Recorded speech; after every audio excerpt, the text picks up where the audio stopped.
Salam sejahtera bagi kita sekaliannya umat yang dikasihi Tuhan. Kembali kita bertemu dalam program Pagi Damai. Kali ini kita masuk dalam edisi ketika hidup harus memilih. Saudara yang terkasih, di dalam hidup ini kepada kita selalu diperhadapkan pilihan untuk dipilih. Saudara, kita yang menentukan apa yang harus kita pilih di dalam kehidupan ini. Contohnya saya berikan bahwasanya kita bisa memilih baik atau jahat. Kita juga bisa memilih kudus atau cemar. Kita bisa memilih berhasil atau gagal. Bahkan kita bisa memilih sorga atau neraka. Kita juga bisa memilih, saudara, berkat atau kutuk, senang atau menderita. Saudara, pilihan ada di dalam kita. Tentunya konsekuensi daripada pilihan kita itu ada. Apa yang kita pilih pada hari ini menentukan apa yang akan kita hadapi serta apa yang akan kita terima. Tentu kalau kita memilih senang, saudara, ada yang akan kita hadapi dan apa yang akan kita terima. Dan kalau kita juga memilih menderita, tentu ada sesuatu yang akan kita hadapi dan apa yang akan kita terima. Demikian halnya dengan sorga. Kalau kita memilih sorga, tentunya saudara, kita akan menghadapi sesuatu dan kita akan menerima sesuatu kalau kita memilih sorga. Sebaliknya juga, kalau kita memilih neraka, tentunya saudara, kita juga akan menghadapi sesuatu serta menerima sesuatu daripada pilihan kita ini. Jika demikian, saudara, apakah tanggapan daripada firman Tuhan atau Alkitab tentang pilihan? Satu ayat saya kutip dari kitab Ulangan pasal yang ke-30 dari ayat yang ke-19 mengenai pilihan kita. Demikianlah firman Tuhan. Aku memanggil langit dan bumi menjadi saksi terhadap kamu pada hari ini. Kepadamu kuperhadapkan kehidupan dan kematian, berkat dan kutuk. Pilihlah kehidupan supaya engkau hidup, baik engkau maupun keturunan. Jadi Alkitab juga mengajarkan kita supaya kita memberikan pilihan dan pilihan yang tepat. Namun Alkitab di sini dikatakan, saudara, bahwasanya pada hari ini kuperhadapkan kepadamu, baik itu kehidupan maupun juga kematian. Bahkan kuperhadapkan kepadamu, katanya saudara, apakah berkat atau kutuk. Kita memilih mana yang kita pilih, saudara. Menjadi jalan hidup kita itu menentukan apa yang kita hadapi dan apa yang akan kita terima. Dan inilah yang diajarkan oleh Alkitab. Namun dikatakan tadi dalam kalimatnya yang terakhir, tetapi pilihlah kehidupan supaya engkau hidup, baik engkau maupun keturunan. Alkitab mengajak kita supaya kita memilih hidup. Memilih hidup, ya saudara, itu adalah pilihan kita masing-masing. Ada orang mau memilih hidup, tapi ada orang mau memilih kematian. Ada orang mau memilih berkat, tapi ada orang yang memilih kutuk. Saudara, tergantung kepada pilihan. Tetapi saya mengajak kita sekaliannya, sebagaimana firman Tuhan atau Alkitab mengajak kita supaya kita memilih hidup. Memilih hidup itu berarti, saudara, kalau kita melihat di dalam kitab Amos pada pasalnya yang kelima, di dalam ayatnya yang keempat, saudara, dikatakan di dalam Amos pada pasalnya yang kelima dalam ayatnya yang keempat, carilah aku maka kamu akan hidup, firman Tuhan. Kalau kita mencari Tuhan, kita mencari hidup, sebab hidup itu ada di dalam Tuhan.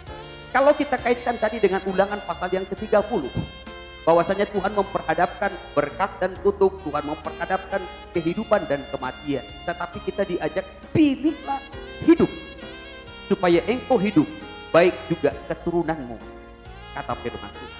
Kalau kita memilih hidup, itu berarti sama dengan mencari Tuhan. Kenapa? Sebab hidup itu ada di dalam Tuhan. Ya, atau Tuhanlah satu-satunya yang memberikan kehidupan bagi kita. Ketika kita mencari Tuhan, saudara, itu berarti kita sedang mencari hidup. Sebab kehidupan itu ada di dalam Tuhan. Karena itulah Nabi Amos menekankan di sini bahwasanya carilah aku maka kamu akan hidup. Carilah Tuhan maka kamu akan hidup. Sebab kehidupan itu ada di dalam Tuhan. Kalau kita bicara tentang mencari Tuhan, di dalam Yohanes pada pasal yang pertama dikatakan dari ayat 1 sampai kepada ayatnya yang ketiga, saudara, bahwasanya dikatakan di dalam Yohanes ini pada bulannya itu adalah firman, dan firman itu bersama-sama dengan Allah, dan firman itu adalah Allah. Jadi kalau kita mencari Tuhan, berarti saudara, kita mencari firman. Ya, sebab firman itu adalah Allah sendiri. Ada baiknya saya bacakan saja dari Injil Yohanes pasal 1 dari ayat 1 sampai kepada ayatnya yang ketiga. Demikianlah firman Tuhan. Pada mulanya adalah firman. Firman itu bersama-sama dengan Allah dan firman itu adalah Allah. Ia pada mulanya bersama-sama dengan Allah. Segala sesuatu dijadikan oleh Dia dan tanpa Dia tidak ada sesuatu pun yang telah jadi dari segala yang telah dijadi.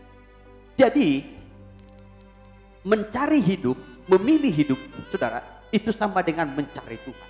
Mencari Tuhan itu dengan cara kita mencarinya melalui firman-Nya. Sebab firman itu adalah Tuhan sendiri. Dikatakan tadi bahwasanya pada mulanya adalah firman. Dan firman itu bersama-sama dengan Allah. Dan firman itu adalah Allah sendiri.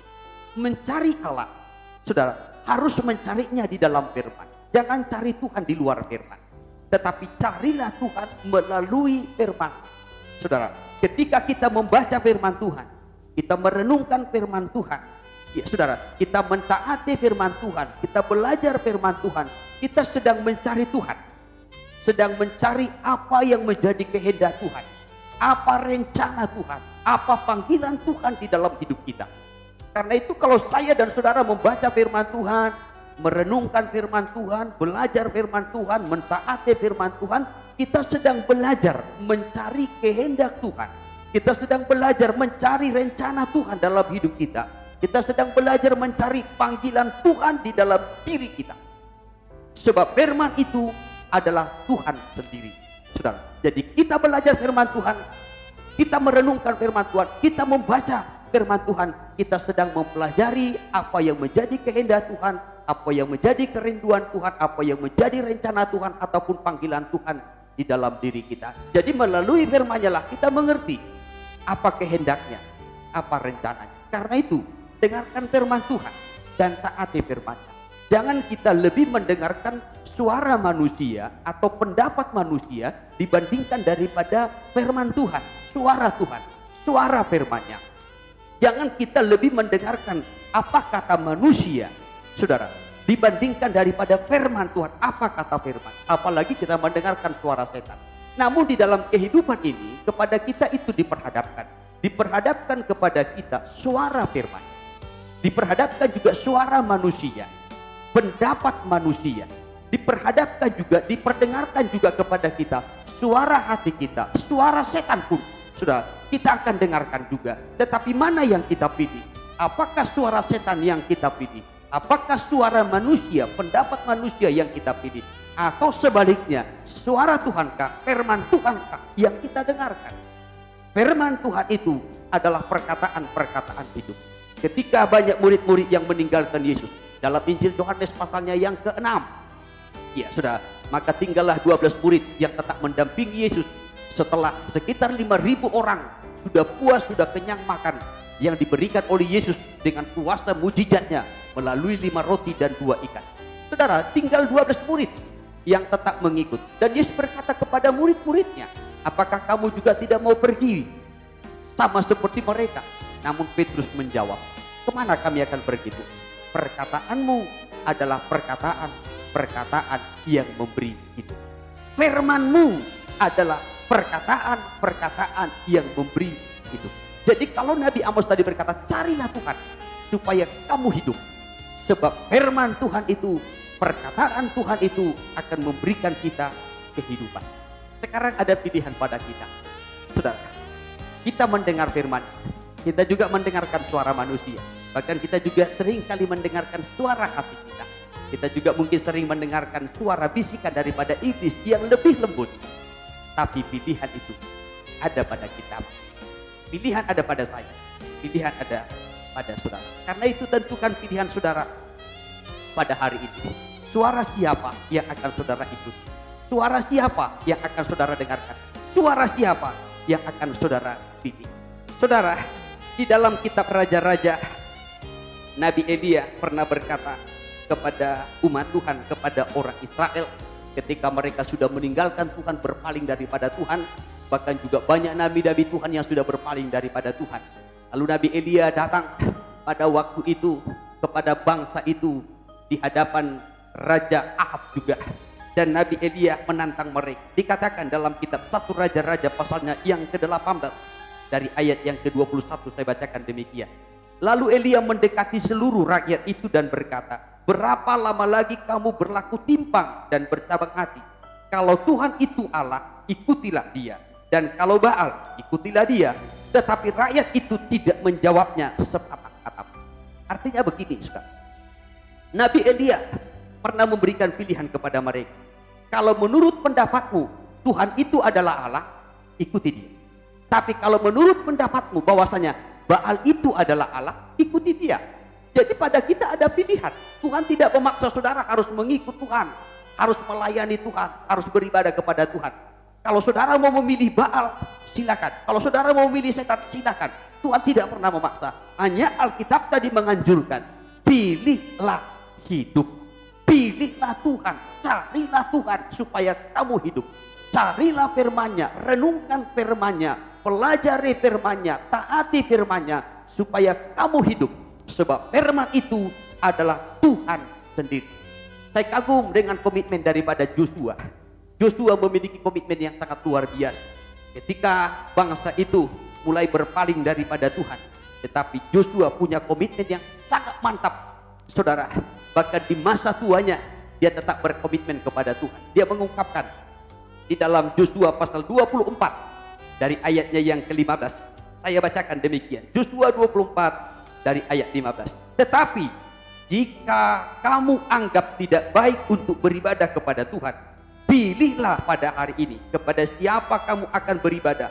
Allah yang kepadanya nenek moyangmu beribadah di seberang sungai Efrat, atau Allah orang Amori yang negerinya kamu diami ini. Tetapi aku dan seisi rumahku, kami akan beribadah kepada Tuhan. Joshua mengambil satu komitmen, Joshua mengambil satu pilihan, satu keputusan. Dia berkata bahwasanya aku atau kami seisi rumah, kami akan beribadah kepada Allah. Itu pilihan yang paling tepat, itu pilihan yang paling mantap. Karena itu jemaat yang dikasihi Tuhan, tentukan pilihanmu pada hari ini. Sebab pilihanmu menentukan apa yang akan engkau hadapi dalam perjalanan hidupmu, dan apa yang akan engkau terima, saudara, sesuai dengan pilihan. Haleluya. Tuhan Yesus memberkati kita.